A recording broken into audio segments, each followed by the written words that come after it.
테마 37입니다. 권력과 권위. 거의 개념을 물어보고요. 그 다음에 학자들, 프렌치 라벤이 잘 나오고요. 그 다음에 권위에는 이제 그 배버 문제들, 이게 좀 잘 나옵니다.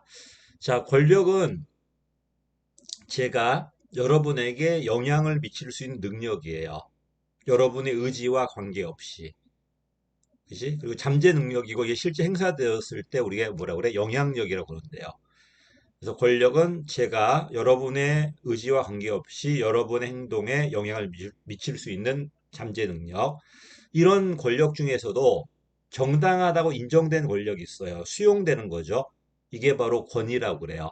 이 권위에도 여러 가지가 있는데 뭐 도덕도 있고 뭐도 있는데 법에 의한 권위가 이제 권한이라고 그럴 거야. 이제 이런 게. 이러니까 권위 봐보세요.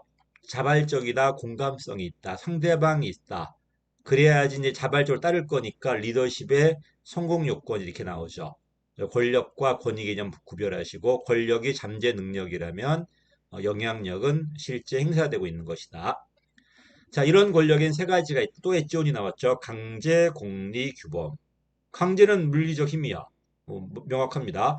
공리는 돈이에요. 타산적이죠. 근데 도덕은 좀 애매해요. 규범은요. 이러니까 프렌치 라벤은 규범이 사라졌죠. 강제와 공리는 그대로인데 법에 의한 권력을 정통 권력, 권한이죠. 그다음에 전문 권력이 있고 준거 권력이 있어요. 전문 권력은 그 사람의 기술이나 지식, 전문성 같은 것들. 그다음에 개인적 카리스마가 준거 권력이에요. 제가 여러분에게 지금 힘을 어떤 권력을 행사하고 있다면은 뭐 내가 뭐 전통 권력이 있는 것도 아닐 거고 전문 권력이 있죠. 이쪽이 좀 더 많이 알고 있으니까. 그러다가 시험에 붙는다든지 행정학 이제 100점 이상 계속 나오신다면은 저 같은 사람의 권력은 먹히지 않겠죠. 자, 어쨌든 간에 1번, 2번, 3번은 조직의 힘이에요. 조직의 힘. 보통. 그다음에 3번, 4번과 5번은 개인도 가질 수 있어요. 그치? 하급자도 전문 권력이라든지 이런 카리스마는 가질 수 있다는 겁니다. 자, 여기까지 프렌치 라벤이 잘 나오니까 좀 체크 한번 해보시고요. 이런 권력 중에서도 정당성이 인정되는 권력을 내 권위라고 그랬죠. 자, 모든 조직은 최고 책임자가 있잖아. 이런 모든 조직의 권위는 제일 먼저 그 사람의 개인의 매력이에요. 카리스마예요, 카리스마. 그지? 뭐 어떤 조직든 마찬가지야. 국가든 또는 조직이든 한 사람의 카리스마에 의해서 만들어지는 겁니다. 근데 오래 못 가죠. 사람이라는 건 죽을 거니까요. 그러다 보니까 그 다음에 어떻게 전개되는가 중요한데 그 다음에 그냥 그 사람의 아들이 이어간다든지 전통에 내려가는 게 가산관료제. 능력이 있어서 잡는 게 아니라 그냥 그 아버지의 카리스마가 그냥 내려가는 거지 이렇게. 이걸 전통 권력 권위라고 그러고요. 이런 조직은 전근대 사회야. 반면에 그게 아니라 그 조직의 제일 능력자 이 사람에 의해서 다시 승계되는 게 합법적 권위죠. 이게 근대 관료제야. 그리고 대법원은 이런 조직이 많은데 이런 조직 중에서도 이런 합법적 권위에 의해 지배되는 사회가 조직이 많을수록 그 사회를 근대 사회라고 그랬어요. 그렇지? 그래서 카리스마가 가장 근원적이다. 그다음에 오래 못 가니까 전통으로 가든 합법으로 할 텐데 전통 갔을 때가 가산관료제 전근대 사회, 그다음에 법으로 갔을 때가 근대 사회다. 여기까지.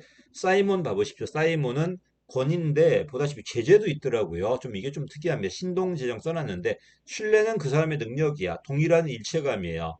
정당성은 규범 관습 같은 건데 제재도 있더라고요. 포상과 징계.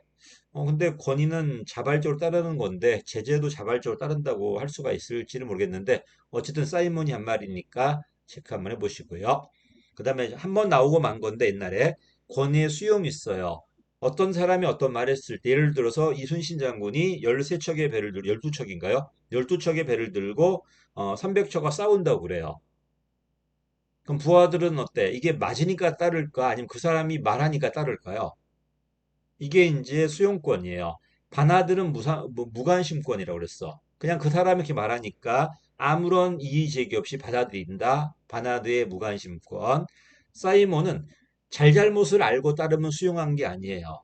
이런 검토 없이 또는 잘못된 거 알면서도 이순실이 말했으니까 따르겠다는 게 수용권이에요. 옛날에 서 학자를 바꿔놓은 적 있어요. 바나드의 무관심권, 사이먼의 수용권인데 그냥 비읍은 미음하고 시옷은 시옷하고 이렇게 좀 해보십시오. 이거는 옛날에 한번 나왔던 겁니다. 주로 나온 게 보다시피 문제는 프렌치 라벤만 잔뜩 물어봅니다. 그치? 여기까지가 이제 권력과 권위 개념 주로 용어 정리니까 정리 한번 해보십시오.